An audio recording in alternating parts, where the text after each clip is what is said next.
So Thanksgiving is one of my favorite holidays, and one of my favorite desserts to eat is pumpkin pie. I emphasize eat. I'm much better at that part of this process than the cooking and baking part. So this pie could be terrible, but either way, like I said, I like to eat, so I'll probably eat it anyway. So let's give this a shot. Here we go.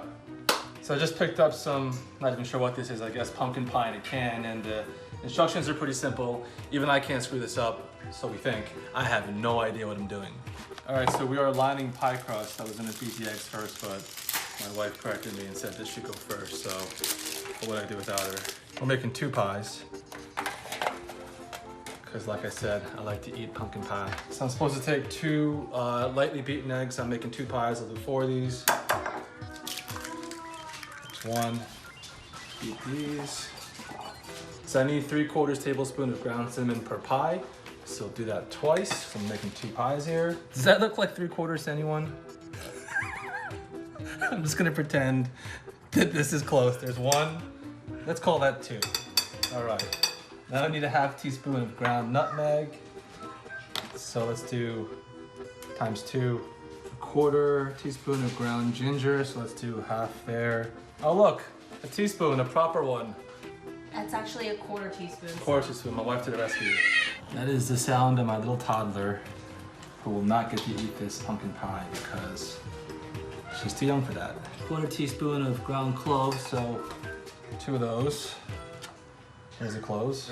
14 ounce of condensed milk. Okay, we're almost there.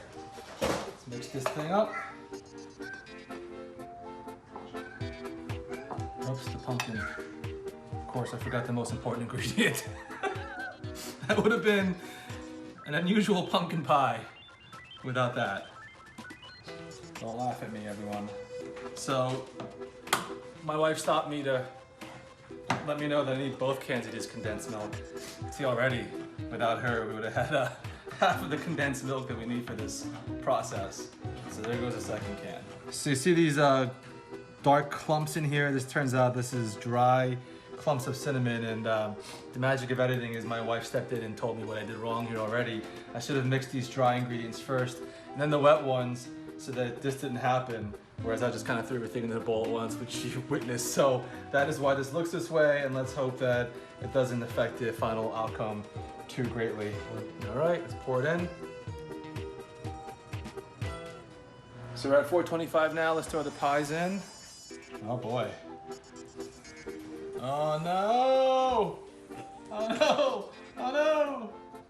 Okay, I'll clean that up later. So we're supposed to put that in there for 425 degrees for 15 minutes and then lower the temperature to 350 for another 35 minutes.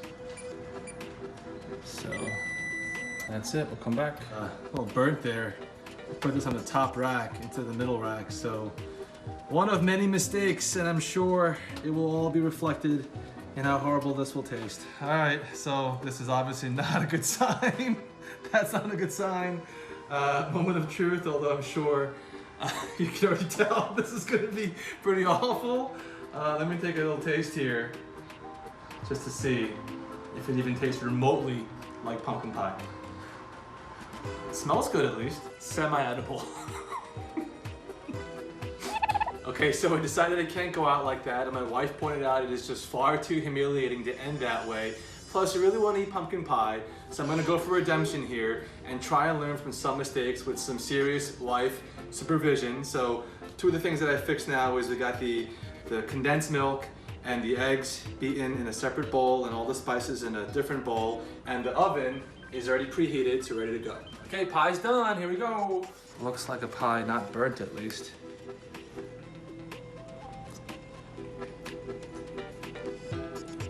Tastes okay, a little mushy, but this one's edible. Happy Thanksgiving, everyone.